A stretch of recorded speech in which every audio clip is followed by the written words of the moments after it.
also allows you to push a transaction.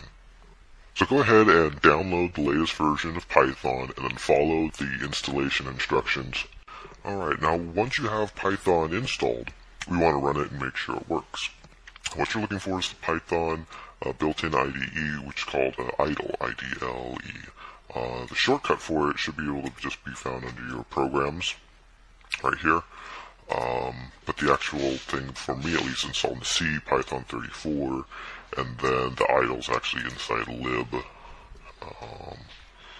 and then idle lib here, and then it's idle.py here. Now if you take this file and take it back and run it with python.exe, you'll get the same thing as if you just run idle. So go ahead and run your idle shell. Looks like this. Now you can just test it out. This, you can now execute Python code. We'll give it a logic like this: 2 plus 2 equals 4. You can create variables. Now put in your string. Bitcoin is awesome, and then hit name later. So just like that. So some simple stuff just to make sure that your Python installation is working. Alright, now that we know that is working, we're going to look for the PyBitcoin tools. PyBitcoin tools. Right there on vBuiterin's GitHub. Mr. Ethereum. And actually, this is a funny way to do it. But here it is on GitHub, but you can actually get it in as a package, PIP, which comes with the latest versions of Python. So let me show you how to do that. I'm just going to go slide over to my desktop here, and right click while holding Shift, and then open command window. And then I'm in here, and I can just type in PIP, and then it gives me like this help thing. So this is my pip install with Python. So what I can do is do pip install PyBitcoin tools, and then hit enter. Now for me it says requirement already satisfied. You can use upgrade to upgrade because I've already done it, but for you it should install everything required for PyBitcoin tools. Once you have that, you can go back into your Python and start using this library here. Alright, let's go back to our idle here, and let's actually write our first miniature Python program using that library. Just go to File and New File, and now you have a text editor, so you don't have to execute everything on a command line. So what we're going to do first is we're going to type from Bitcoin import everything, and I spelled Bitcoin wrong. Sorry guys, it's still the morning where I am, and I'm still drinking my coffee, so I might make some mistakes. That's where you want to start. It's from Bitcoin import everything. That's telling it to look for that Bitcoin module that we got using the PIP install, and then import everything, meaning import all the libraries that the Bitcoin is dependent on or that it uses. That way you don't have to import each one by one, and you just import everything. And then from here we can start creating things. So let's go over here, let's see the example usage. Now what you can do, let's go down. Here are a listing of the main commands. You can see priv to pub, pub to address, so just like the conversions. And then right here, random key, it will create a random private key. So let's start with that one. Let's go over here, and we're going to have it say priv for priv. Priv is going to equal random underscore key. I want to show you guys how this works. So I'll do print, and then print priv. And then we can just do file and save it as whatever you would like. So I'll just call this one tutorial. It'll be tutorial.py, save. And then you can just do F5 from this screen to run it. And you'll see it'll spit out a private key. It's not in wallet import format, as you might see, but it is in a hexadecimal format, so 0 through 9, and what is it, A through G, or A through F, sorry, and then that's it. So then, what you will more than likely want to do is convert this into something a little more readable. So let's go back to whoops, try to move that over to the side. So let's go back. We know our priv command works to create a private key, but what if we want to convert that? Let's go back up over here, and we're going to convert that using priv to pub. And you can see you can use priv key _to _pub key, which does private key to pub key, or you can do priv to pub, which does the exact same thing. So then we'll create a new variable we'll call pub, and pub will be equal to priv to pub, and inside there priv. So then we can do print pub. We can save this, Control S, and we can run press F5 to run it, and you'll see now we have a public key. Alright, still it might be nonsense to most of us, but we want to see an actual readable Bitcoin address. So let's do that next. Let's do ADDR will be equal to, and we can do pub to ADDR, and then put in pub. So it's going to grab the public key variable from up here and plug it into the pub to ADDR function. So if we then do print ADDR, Control S to save, and F5 to run, you're going to see we now have a fresh Bitcoin address. Alright, so what if instead of doing a random key, what if you wanted to create a sort of brain wallet?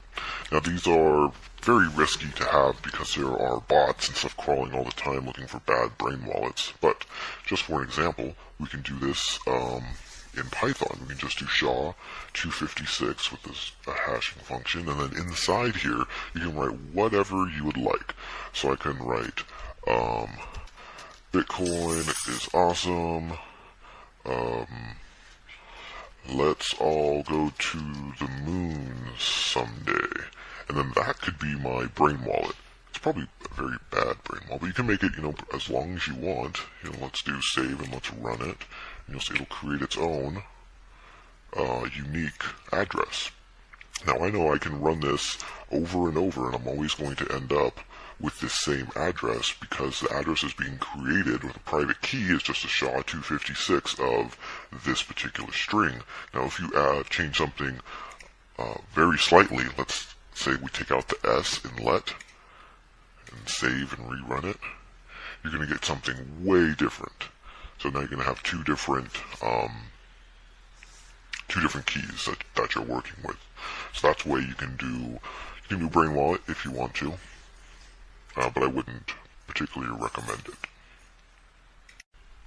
Now with this Python and the way that this IDE works, so we're writing the code over here and then it's running over here in the command line, or you can also, so like for this one, we ran the code, and then at the end we tell it to spit out the address, which is ADDR. Well, we can actually type in ADDR in here and it's going to give us that same result. So you go, okay, so I can also type in pub and find out the public key from this one that I just ran, or you can type in priv and get the private key. So this is the SHA-256 hash right here. This is 0C2 of Bitcoin is awesome, let all go to the moon someday. So that's where you can go back and look, maybe I didn't print it out, so instead of having to go and rewrite the way you did this, you can just go right back in here and call one of those variables, and it'll dump the most recent one used. Alright, and so earlier I said that it uses certain APIs to be able to get data, or you can even push a transaction. Let's do a quick example of that. We're going to use the history function, which just basically you type in history and then an address, and then it grabs something from either blockchain.info or block.io, and it spits it back out in JSON format. So first thing we need to do is get an address that actually has transactions on it. So Alright, and I'll just grab an address from blockchain that I know has transactions on it, and then I'll come back into here, or actually I can just do it straight from this line, and I can type in history and then plug in the string, which is the address. And you'll see it said it was loading it because there's a lot of transactions on that address. But you saw it said it was loading, it was fetching, but all this data, this is transaction data in JSON. It's actually very difficult to read in this Python shell, but it has everything that you need to know that's in here. For one example, the value here, this is the remaining, or this is the current balance, and then you'll have the outputs, all the transactions, the inputs, everything that you need for that particular address. So what's cool, you don't have to run a node, and you can start playing with things on your own computer, doing this Bitcoin stuff, creating addresses, creating private keys from strings, like a brain wallet, or you can do like multi-sig, all sorts of stuff like that. And you can create your own raw transactions too. Take a look at some of Peter Todd's stuff. Just Google over, and check over at his GitHub, and he has one that does like a check lock time verified transaction in Python. A little different, a little step ahead from what we're doing on this basic introduction, but a lot of cool stuff you can do just playing with Python without having to have a whole Bitcoin node running, since it uses some third-party APIs. Alright, and so like here's an example, push transaction. That will be one that'll push it using a third party after you sign your transaction and everything, and then you send the hash. Something else you can do is create a multi-sig address with Python. I did a video a little over a year ago on creating multi-sig addresses, but it was using Bitcoin Core, and some people, they don't want to have to wait the couple days, or I think it's actually under 24 hours now to sync up, but that's beside the point. Not everyone wants to run a full node to be able to play with some of this stuff, so you can create your own multi-sig using the PyBitcoin tools. So let's go back over here, and let's change this stuff. And actually what we can do is we'll do 3 different public keys. So we'll create the first one. So we want to use the priv to pub. Remember up here, priv to pub.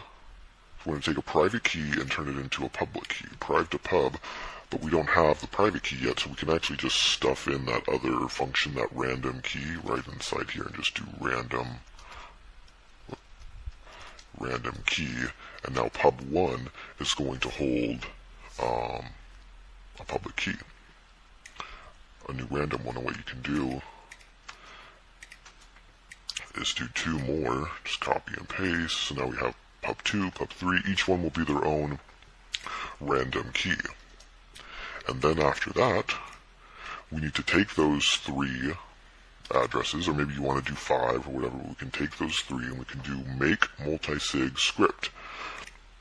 So let's do multi, just as an example, and then we'll say make underscore multi-sig underscore script, and then open and close, and then we need to include these keys. So pub1, pub2, pub3. Now the order of this makes a difference. If you put pub2, pub1, pub3, that will be a different multi-sig address than pub1, pub2, pub3, and so on. So you actually have an option of 6 different outcomes. And then after that, go over here, you'll see K of N is what you put in afterwards. So how many signatures? So you could actually make this a 3 of 3, where you have to have all of the keys to be able to spend from it. But what we see most often, especially with 1 of 3, is you're going to see 2 of 3 keys are required in order to spend from it. So the number goes, and then we know multi is going to be equal to this multi-sig script. So we'll hit enter there, and then we want to transfer this, because if you, well actually let me just show you. So let's do print multi, and you're going to see it does not look like what you would expect a multi-signature address to look like. Whoops. And I made a typo. I didn't spell script right. It's going to make a big difference. Let's try that again. Alright, so then this is your multi-sig script. You go, okay, well great, but how am I going to use that? Well, you're going to do script ADDR, and that's going to give us a P2SH, pay to script hash, multi-sig address. So let's actually do MADDR for multi-sig address is going to be script ADDR, open and close, and inside there we'll just stick in multi. And then after that we can do print MADDR, save, F5 to run,